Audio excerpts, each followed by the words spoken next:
पावसाच्या दिवसात अळूवडी खायची मजाच वेगळी आहे. तर चला आपण बघूया अळूवडी कशी.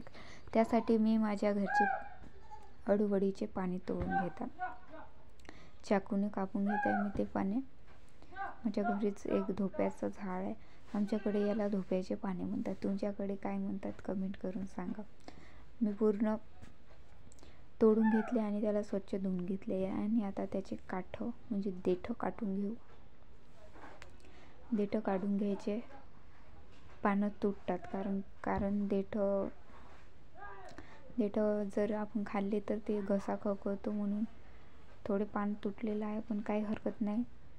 देठ निघणं जरुरी आहे. मी एक छोटं पान घेतलं, त्याचं पण मी देठ काढून घेत आहे. तर अशा प्रकारे तुम्ही चाकूने मी एक पाट घेतला आहे, त्याच्यावर संपूर्ण देठ असे प्रकारे काढून घेतले. त्यानंतर कोणी लाटण्याला लाटतात, पण लाटण्याला लाटायची गरज नाही. त्यानंतर मी इथे बेसन घेतलेलं आहे आणि त्यात मी टाकले आहे तीळ आणि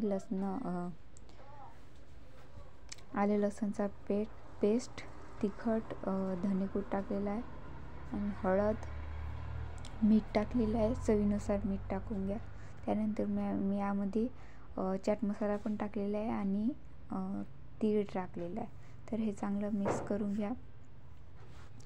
चाट मसाला टाकल्याने टेस्ट अजून छान येतो, म्हणून मी त्यासाठी थोडा चाट मसाला टाकलेला आहे. त्यानंतर पाणी टाकून याचं घट्ट गोळा म्हणजे घट्ट बनवून घ्यायचं. त्याचं घट्टसर सार मी हे असं घोटून घेत आहे.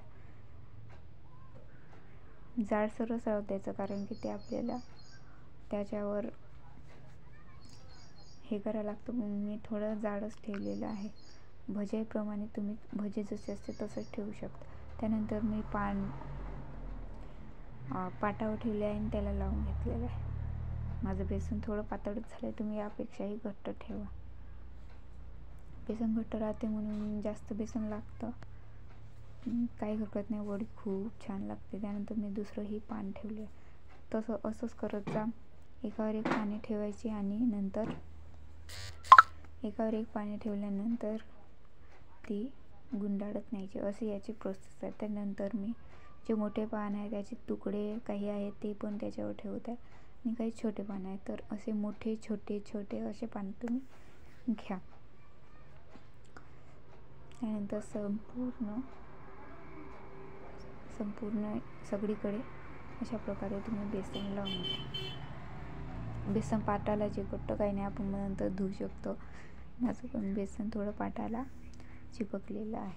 तर अशा प्रकारे चांगलं बेसन लावून घ्या. त्यानंतर वडी पलटी करायची. त्यानंतर मग समोरून मागून असं बेसन लावत न्यायचं. तर मी बघा अशा प्रकारे मी लावत आहे. पान थोडं फाटलं होतं म्हणून ते पाटाला चिकटलेलं आहे बेसन, काही हरकत नाही, असू द्या. त्यानंतर साईडने थोडं फोल्ड मारून घ्यायचं. शिजल्यानंतर ते फोल्ड शिजले होते, आता तसे वाटते. तुम्ही आतून पण दुमडू शकता. आतून दुमडलं की ते म्हणजे चांगलं होतं. त्यानंतर माझे असे 3 बनलेले आहेत मोठ्यासारखे. त्यानंतर मी एक चाळणी घेतली, त्याला तेल लावून घेतलेलं आहे, पाणी गरम करायला ठेवलं. त्यानंतर मी त्यामध्ये ठेवून घेत आहे. तिन्ही आपली अळूवडीचे पात्र आहे जे ते ठेवून घ्यायचे आणि गरम पाणी मांडलं. त्याच्या गंजात मी गरम पाणी मांडलेलं आहे गॅसवर. त्याच्यावर हे ठेवायचं आणि नंतर झाकून घ्यायचं त्याला. ही वडी खूप छान लागते. त्यासाठी तुम्ही एक हिरवी चटणी बनवून घ्या, कशाची पण चालेल. माझ्या घरी करवंदाची चटणी होती त्यासाठी. आणि बघा आपली खूप फुल गॅसवर मी 10 मिनिटे ठेवली आहे. वरून वापस यायला लागते तेव्हा हे शिजलेले असं समजा. त्यानंतर मी सगळे काढून घेतले. मी पुन्हा त्याच पाटावर काढले आहे, कारण खूप गरम आहे. तुम्ही वाफेवरची वडी पण अशीच खाऊ शकता. तळलेली जास्त चांगली लागते, अशी सुद्धा गरम गरम तुम्ही सर्व करू शकता. लहान मुलांना घाई असतं तर त्यांना तुम्ही अशीही दिली तरी चालते. त्यानंतर मी सगळे असे कापून घेतलेले आहे. अशा प्रकारे संपूर्ण वड्याचे काप करून घ्या. एक एक एक एक असे पतले पतले, खूप जाड नाही, पतले पतले काप केलेले आहे. अशाच नवीन रेसिपी बघण्यासाठी तुम्ही चॅनलला सबस्क्राईब करा. बघा माझी वडी तयार आहे आणि आता मी तेल गरम करायला ठेवलं होतं आणि गरम झालेलं आहे तेल, तर मी आता त्यामध्ये वडी सोडत आहे.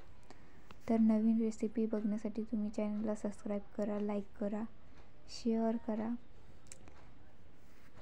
आता सगळी वडी मी टाकून घेतली आहे आणि हे थोडा वेळ लागतो हे व्हायला, कारण की वडी बाहेरून शिजते पण आतून शिजायची असते, त्यामुळे फुल गॅसवरच करत आहे. त्यानंतर थोड्या वेळाने मी गॅस कमी केला होता, म्हणजे सुरुवातीला तुम्ही गॅस मोठाच राहू द्या आणि नंतर थोडा कमी करून आतून शिजण्यासाठी. तर अशा प्रकारे तुम्ही पण अशाच प्रकारे वडी ट्राय करा. काही वेळानंतर बघू, अधूनमधून त्याला पलटत राहा. असं पलटत राहिलं की चारी बाजूने वडी खूप छान शिजली जाते. त्यानंतर बघा आपली वडी भरपूर शिजत आलेली आहे आणि आता मी एका प्लेटमध्ये काढून घेते. खूप सारं तेल आहे त्याला. आता बघा, आता मी वडी काढलेली आहे आणि आता मी प्लेटिंग करते. तर अशा प्रकारे मी सर्व करत आहे. खूप छान वेळ लागते आणि ही करवंदाची चटणी त्यासोबत आहे. अशा प्रकारे ट्राय करा तुम्ही पण आणि मला सांगा कशी झाली ते. आणि चॅनलला सबस्क्राईब करा, लाईक करा. थँक्यू.